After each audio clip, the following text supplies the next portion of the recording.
Hi guys, it's me Uday Shankar. Welcome back to another tutorial of Python. Today we are going to learn about constructor. Alright, let's jump into the tutorial.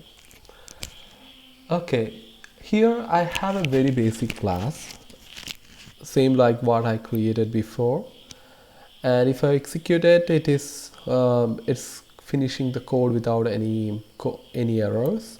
So in the previous video tutorial, we have learned about objects, right? So creating an object of the class like this and calling the method inside the class using the object. So this we learned in the previous video tutorial.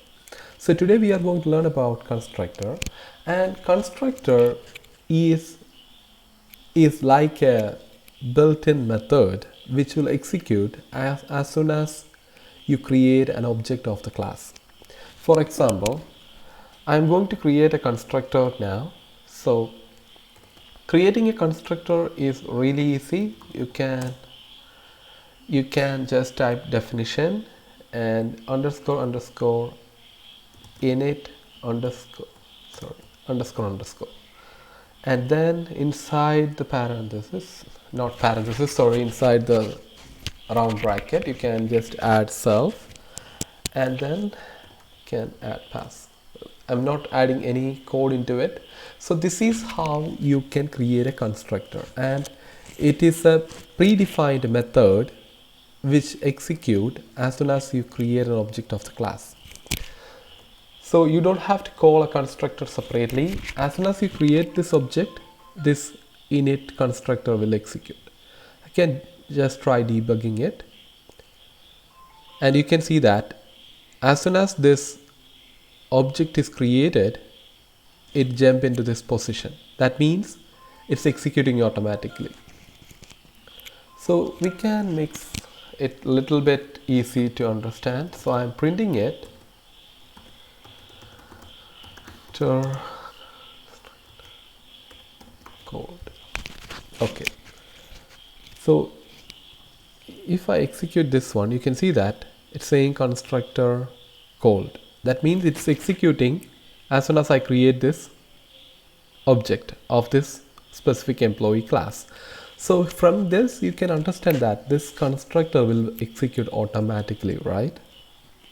So so this is how you can create a constructor, and as soon as you create an object it will execute. Okay, now let's understand a little bit more about it. So when you execute this constructor, most probably you have to pass some parameters into it. So you can pass the parameters like this. This is the use of this specific constructor. So when you create an object, you can pass some parameters into it. That's one use. And the other one is, if you have to automatically execute some script before all other functions are executed, you can do the same thing. So I'm adding two parameters to the constructor, like name and age. So now if I run it, I will get an error because two parameters are required for this constructor to execute. So how you can pass these two parameters into the constructor?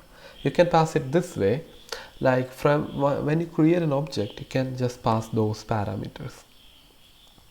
Name Alex, age 25. So now if I run it, we don't get any error. But these two parameters are just here, right, as a parameter of the constructor, and I have to use it in other methods most of the time. In that case, what I have to do is I have to just set these value to the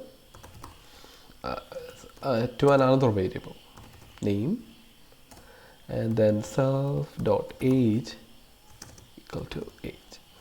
So I set it here like this, and then I can just use this value in the get details method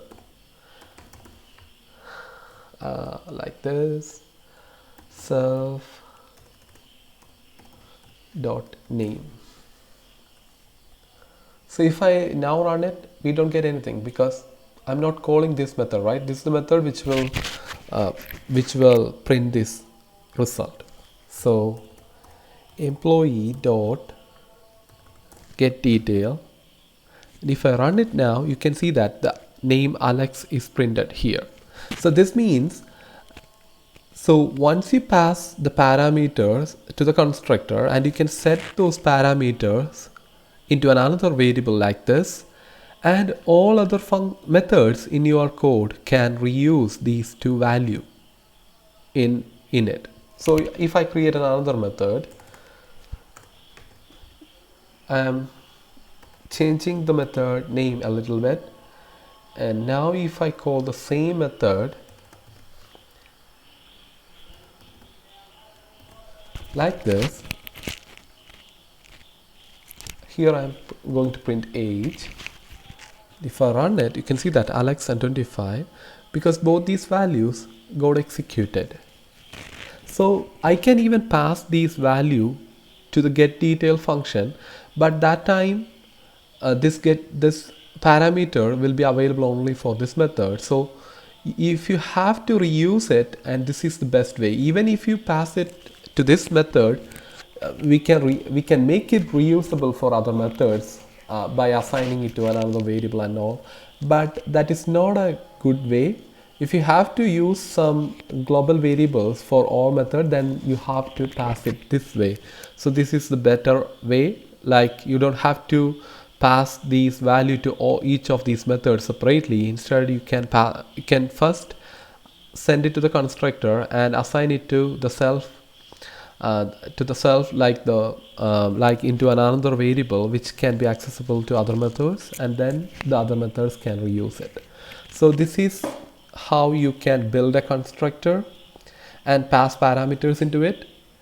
Like in the previous video we learned object, and this is how you can pass parameters to an object. Alright, I hope you understood this class, and if you have any doubts, just add a comment down below, and let's see you in the next tutorial.